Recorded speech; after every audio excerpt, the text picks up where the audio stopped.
Hi, this is Lenny, aka Tribrix, and got a different car today, and I don't know how the sound quality is going to be. It's probably not going to be as good as usual, and this episode will be short, but I'd like to welcome you to the 4th episode of my improvisational essay driving podcast. This episode I'm going to call Only Succeeded Because It Failed, and it's ostensibly about the TB-303 from Roland Corporation, but we'll get into that in just a minute. And let's do a little housekeeping first. Lately I have been listening to some music by Rush, who happen to be my favorite band. I've been listening to Moving Pictures, Signals, Farewell to Kings, Grace Under Pressure, and Permanent Waves, all of which I recorded from vinyl to cassette and listening in the car, the Walkman, and really enjoying that. It's my second time recently recording them to cassette because my cartridge stylus combination on my turntable, although it does great with the high frequencies, I find the low frequencies somewhat lacking. It's a debut 3 with a Ortofon OM10, and so all the things that I recorded in the first round, I've gone back and re-recorded since I acquired a Technics equalizer, and I'm able to boost the bass frequencies a little bit and make the record sound more like what I'm used to. And for what I've been watching, I recently saw a movie called Double Jeopardy, which has Tommy Lee Jones and, oh my gosh, I'm gonna blank on Ashley Judd. And it is a revenge flick, and typical for revenge flicks.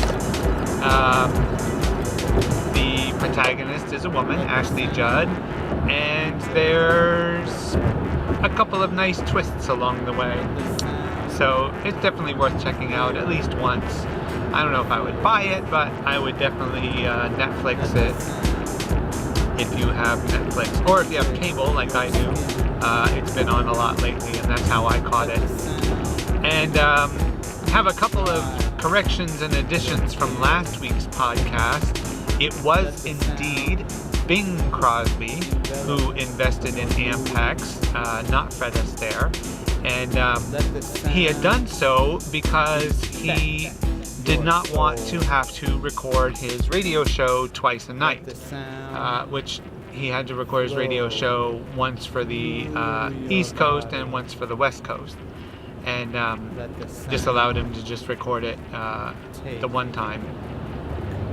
And another correction, I said that videotape was developed in the 60s. It was actually in the 50s that Ampex developed videotape. I think they had the first working unit in 1954. And one thing I didn't mention, which is kind of interesting and ties everything together, is that Ray Dolby, founder of Dolby Laboratories, actually worked on the first videotape recorder. Although, as I read it, he was not involved in the audio aspect, but the video aspect of the machine. So that's kind of interesting. It ties the videotape history into the audio tape history. But that's it for our housekeeping. Now we'll go on to the topic at hand, which is only by failing did it ever succeed. And this is about the TB-303. Now, I highly recommend that you watch a documentary on YouTube called The Bass of Bass about the TB-303. It's very interesting, even if you are not interested in synthesizers or electronic music. And the producer of that video actually laid out the ideas that I am going to present today in my essay. But his is more of a history, and mine's more of a polemic, if you will. And so this is kind of what I want to get at, right? That you have this machine called the TB-303, and the idea that Roland had for this machine was that if you were a solo musician, playing guitar or piano, you could take this with you to your performances, and this device would play the bass parts for you. So this was a programmable bass synthesizer, and you could store different songs and patterns into it. And I think they intended you to probably pair it with their TR-808 rhythm composer, which was a drum machine, and probably at least as famous as the TB-303 that I'm talking about now. But I'm not here to talk about the 808. I am just here to talk about the 303. And so they developed this machine. It's intended for musicians to accompany them in live performances. And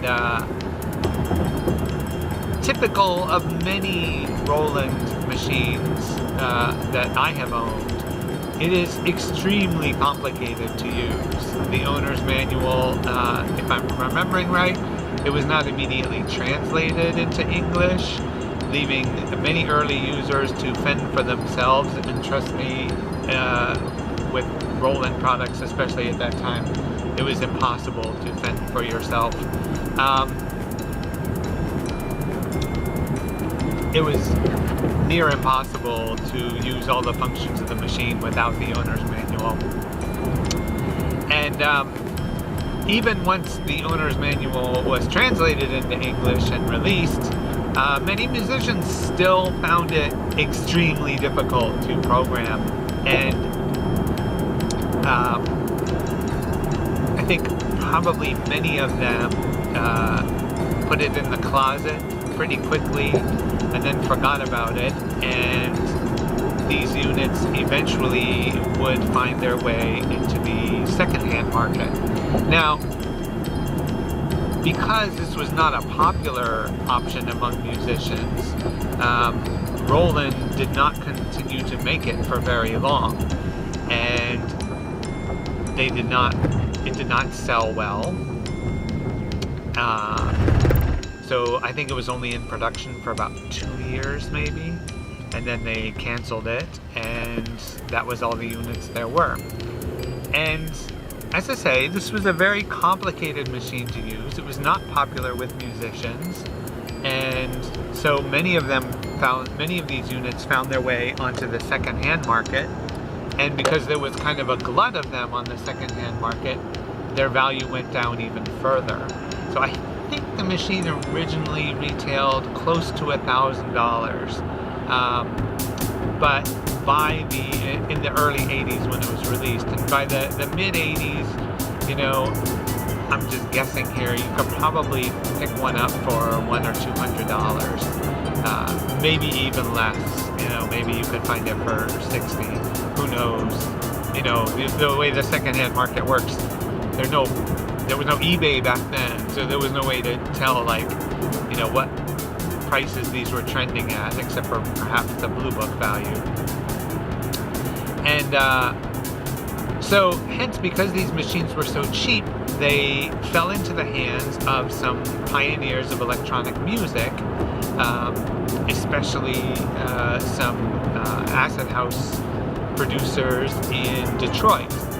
And the TB-303 does not sound particularly like an acoustic bass or an electric bass. It has its own flavor. And what these early electronic artists discovered is that they really liked the flavor, and especially they liked it when they would turn knobs as it would be, playing in its automatic mode.